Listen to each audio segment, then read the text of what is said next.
आज आपण बनवणार आहोत अगदी भूक मिटवणारी आणि अशी चमचमीत झणझणीत अशी भरलेली शिमला मिरचीची रेसिपी। हे बघू शकता तुम्ही किती छान अशी रोटीसोबत ज्वारीच्या भाकरीसोबत खाण्यासाठी अशी भरलेली शिमला मिरची तयार केलेली आहे। तर याला लागणारं साहित्य आणि याला बनवायची कृती तुम्ही व्हिडिओमध्ये पूर्ण बघा। तर चला बनवूया आपण भरलेली शिमला मिरचीची रेसिपी। तर हे बघू शकता आज आपण मस्तपैकी भरलेली शिमला मिरची बनवायची आहे। खूप छान लागते भरलेली शिमला मिरचीची भाजी। हे बघा मी स्वच्छ धुवून असे मधून असे 4 काप करून घेतले। थोडेसे कमी जास्त झालेले आहेत पण काही हरकत नाही, आपण व्यवस्थित भरू शकतो याच्यामध्ये।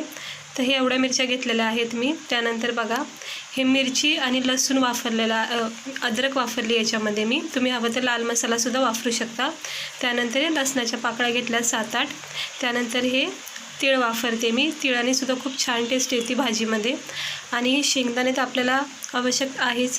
तर चला बनवूया आपण आज छानपैकी अशी भूक मिटवणारी झणझणीत अशी भरलेली शिमला मिरची किंवा ढोबळी मिरची पण बोलू शकता तुम्ही याला। तर एका कढाई आता मी तापत ठेवलेली आहे पॅन आपला। तर त्यामध्ये मी सर्वप्रथम हे जे शेंगदाणे आहेत हे भाजून घेते थोडेसे। जास्त काही भाजायचे नाहीत म्हणजे करपून नाही द्यायचे। थोडेसे नॉर्मल याचा रंग चेंज झाला की याला लगेच काढून घ्यायचं। भरलेली शिमला मिरची म्हणजे खूप प्रकारे होती। याच्यामध्ये बेसनामध्ये सुद्धा भरलेली शिमला मिरची होती आणि आपल्याला भरलेलं वांगं, भरलेलं दोडकं किती आपण आवडीने खातो। त्याच प्रकारे भरलेली शिमला मिरची सुद्धा खूप छान लागते। तुम्ही नक्की बनवा। तर हे बघू शकता असं छानपैकी थोडंसं व्यवस्थित भाजून घ्यायचं। हा रंग चेंज झाला शेंगदाण्याचा की लगेच याला काढून घ्यायचं आहे। हे बघा थोडंसं त्याला डाग पडलेत म्हणजे याचा रंग चेंज झाला आहे। थोडे भाजून निघले आहेत, जास्त काही भाजलेले नाहीत मी। हे बघा कारण जास्त भाजले ना मग कडवटपणा येतो, त्यामुळे थोडंच भाजायचं आहे। आता हे सर्व व्यवस्थित काढून घेते। आमच्या इकडे पाऊस चालू झाला आहे, सगळीकडेच पाऊस चालू झालेला आहे आता। तर हे बघा अशा पावसामध्ये मस्त असं झणझणीत चमचमीत खायची खूप इच्छा होते। तर आज भरलेला शिमला मिरचीचा बेत केला मी। हे बघा लसणाच्या पाकळ्या पण मी आता हे भाजून घेते गरम पॅनमध्ये। गॅस मी स्लो केलेला आहे आणि पॅन हा गरम आहे त्यामुळे झटकेपट हे भाजून निघतील।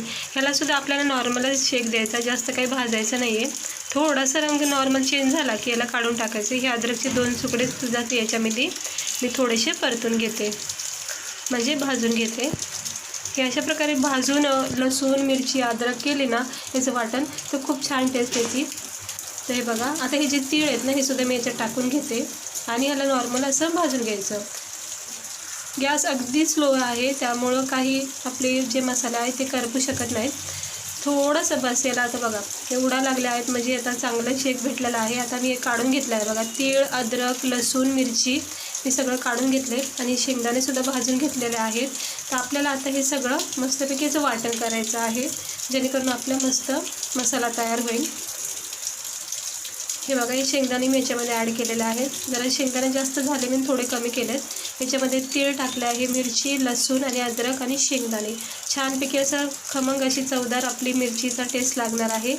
ते बघू शकता मी याला वाटण करून घेते। हे बघा मी वाटण करून घेतलेलं आहे आणि याच्यात फक्त थोडंसं नॉर्मल असं किंचित मी पाणी टाकलं आहे जेणेकरून कसं हा थोडासा मसाला जो आहे तो ओलसरपणा भेटतो आणि जर भरता वेळेस पण थोडा पॅक होऊन जातो म्हणजे असं सुटत नाही आणि असं सुका वाटला की ते असं भरता वेळेस पडून जातो। त्यामुळं असं बघा नॉर्मल असं पाणी टाकून थोडंसं पॅक करण्यापुरता असं मी मसाला ओलसरपणा केला आहे त्याच्यामध्ये। आमच्या इथं पाऊस चालला आहे, पावसाचा आवाज येत असेल तुम्हाला तर इग्नोर करा त्याला, कारण आता पावसाचे दिवस आहेत त्याला काही थांबू शकत नाही आपण। तर याच्यामध्ये आता आपण हे मसाले टाकून घेऊया गरम मसाले। हे 1 चमचा हळद टाकलेला आहे। याच्यामध्ये आता 1 चमचा हा धना पावडर टाकते। आपण इथे मिरचीचा वापर केला आहे मसाल्यामध्ये वाटता वेळेस त्यामुळे आपण मसाला टाकायचा नाही। हे गरम मसालासुद्धा 1 चमचा टाकून घेते आणि चवीनुसार आपल्याला मीठ टाकायचं ह्याच्यामध्ये। हे बघा चवीनुसार मीठ टाकून घेतलं आहे। इथे आपण मिरच्या वापरल्या आहेत म्हणून आपण इथं मसाला वापरत नाही। जर हिरवी मिरची नको असं असेल तर तुम्ही असं मिक्स करता वेळेस जेव्हा शेंगदाणे लसूण आपण वाटून घेऊ त्यावेळेस मिरची टाकायची नाही आहे आणि हे लाल मिरची पावडर हे असं मिक्स करता वेळेस टाकून घ्यायचं आपल्या गरम मसाल्यासोबत। पण अगोदरच मी लाल मिरचीची रेसिपी टाकली आहे शिमला मिरचीची, तर हिरव्या मिरचीची नव्हती त्यामुळे आज हिरव्या मिरचीचा बेत केलेला आहे। ते असं व्यवस्थित मिक्स करून घेऊया। चमच्याने काही व्यवस्थित होत नाही मिक्स, जेवढा हाताने व्यवस्थित होतं मिक्स। तर आता मी हळूहळू बघा सगळं मिक्स करून घेतलं व्यवस्थित। छान असे मसाले आपले एकजीव झालेले आहेत। हळद, गरम मसाला, मीठ, धना पावडर सर्व आपलं व्यवस्थित झालेलं आहे.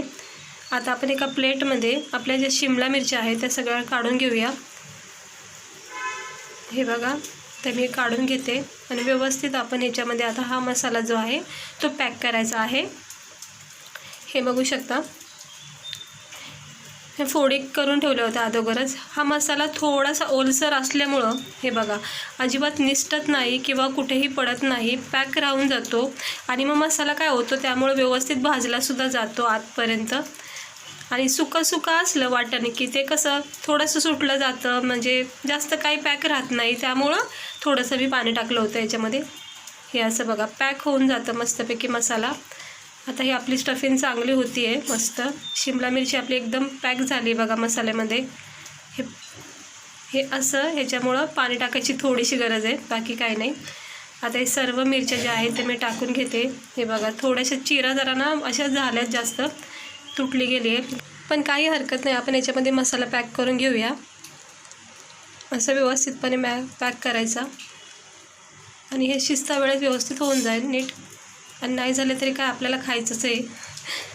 ते बघा मी प्रयत्न केला त्याला व्यवस्थित करण्याचा. आहे बघा व्यवस्थित भरून झालेलं आहे. आता हे सगळ्या मिरच्या मी भरून घेतलेल्या आहेत. हे बघू शकता अगदी पूर्ण मसाला व्यवस्थित त्याच्यामध्ये बसलेला आहे. आणि हा उरलेला जो हे जे वाटण आहे हे आपलं मसाला हे सुद्धा आपल्याला वापरायचं आहे. आणि चला आता आपण बघूया ह्याला लागणारी पुढची कृती. तर हे बघू शकता, हे कढाईमध्ये मी थोडं तेल ठेवते तापत. आणि असं थोडंसं तेल जे आहे ते पसरायचं चारी बाजूनी. असं थोडंसं तापलं नॉर्मल, जास्त नाही, थोडं नॉर्मल गरम झालं की ह्याच्यामध्ये आपण थोडीशी हळद टाकायची आहे. ह्या गरम तेलामध्ये थोडीशी हळद टाकायची आहे. हळद टाकून घेते. हे बघा थोडीशी किंचित हळद टाकली, तुम्ही बघू शकता. त्यानंतर मी थोडासा गरम मसाला पण टाकला आहे आणि थोडंसं किंचित मीठसुद्धा टाकून घेतलेलं आहे. हे कशामुळे टाकलं आहे ते सुद्धा तुम्हाला सांगते मी. आपण ज्यावेळेस मसाला करतो त्यावेळेस हळद, मीठ किंवा गरम मसाला कधी कधी असं कमी जास्त होऊन जातं. त्यामुळं आणि हे जे आपण भरलेलं जे वांगं असतं, भरलेलं जे आपण पदार्थ करतो त्यावेळेस थोडं कमी जास्त होऊनच जातं. त्यामुळं तेलामध्ये असं जर टाकलं ना सुरुवातीला थोडं किंचित, तर त्यामुळं कशी एक वेगळी पण चव येते आणि हळद, मीठ, गरम मसाल्याचा स्वाद पण छानपैकी बसतो. त्यामुळं मी हे सुरुवातीला टाकून घेतलं आहे. आता हे टाकल्यामुळं याला मस्त एक व्यवस्थित चव येईल त्याची.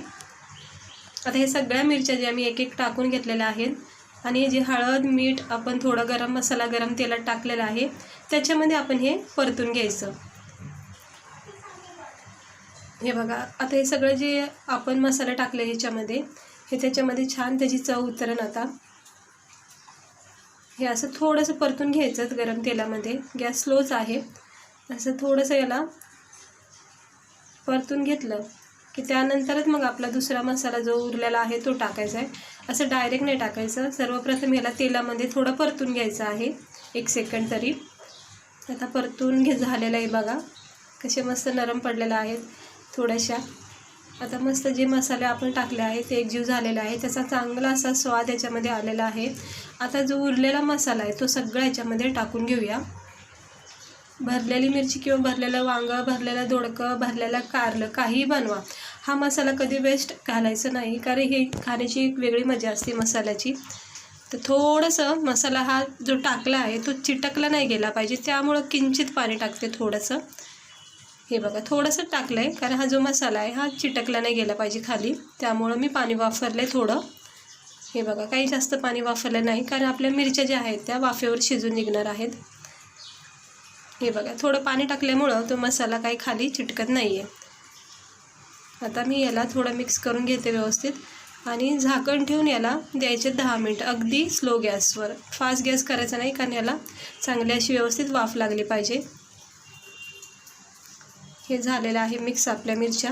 तर आता आपण ह्याच्यावर ठेवूया झाकण आणि मस्तपैकी याला आता वाफ देऊया आपण 5 किंवा जास्तीत जास्त 10 मिनटं स्लो गॅसवर. ठीक आहे. आता आपण 10 मिनटानंतर याला चेक करूया. तेव्हा चला झाले आपले 10 मिनटं. हे बघू शकता बघा, 10 मिनटात आपल्या मिरच्या ज्या आहेत अगदी वाफेवर सॉफ्ट आणि नरम अशा शिजून निघलेल्या आहेत. हे बघू शकता मसाला आपला मस्त भाजला गेला आहे आणि किती छान चमचमीत झणझणीत अशा आपल्या शिमला मिरचीची भाजी तयार झालेली आहे भरलेली. अगदी तोंडाला पाणी सुटन अशी मस्त शिमला मिरची तयार झाली आहे खाण्यासाठी. तर आता झाकण ठेवून थंड करून घेते आणि याला आपण मस्त सर्व करूया. हे बघा झालेले आहे थंड आपली भाजी. तर हे बघू शकता किती छान आपली भाजी तयार झाली बघा. मसाला आपण अजिबात यामध्ये पातळपणा ठेवला नाही, रस्सा ठेवला नाही का. आपल्याला सुक्की मस्त अशी भाजी बनवायची होती शिमला मिरचीची खाण्यासाठी. तर झाली आहे गरमागरम आपली भरलेली मिरची तयार. तर घेऊया आपण वाढून ह्याला. हे बघू शकता अगदी मसाला आतपर्यंत भरलेला गेलेला, अगदी मस्त छान शिजून निघालेला आहे. हळद, मीठ, गरम मसाला, शेंगदाणे, लसूण आणि तिळाचा एक वेगळा स्वाद, याच्यामध्ये खूप छान टेस्ट येणार आहे. ते बघू शकता आपल्या शिमला मिरची कसे सॉफ्ट आणि नरम शिजून निघलेल्या आहेत. हे बघा किती नरम सॉफ्ट झालेल्या आहेत. हे बघू शकता अगदी गरमागरम आणि अशा पावसाच्या वातावरणामध्ये असे गरमागरम झणझणीत चमचमीत खाण्याची एक वेगळीच मजा असते. तर आज शिमला मिरची, भरलेली शिमला मिरचीचा बेत केलेला आहे मी. ते बघू शकता. तुम्हाला आवडला असेल तर नक्की अशा प्रकारे ट्राय करा. खूप छान चवदार भाजी लागते. ज्वारीच्या भाकरीसोबत, रोटीसोबत तुम्ही याला सर्व करा. तर चला भेटते मी तुम्हाला पुढच्या व्हिडिओमध्ये एका नवीन रेसिपीसह.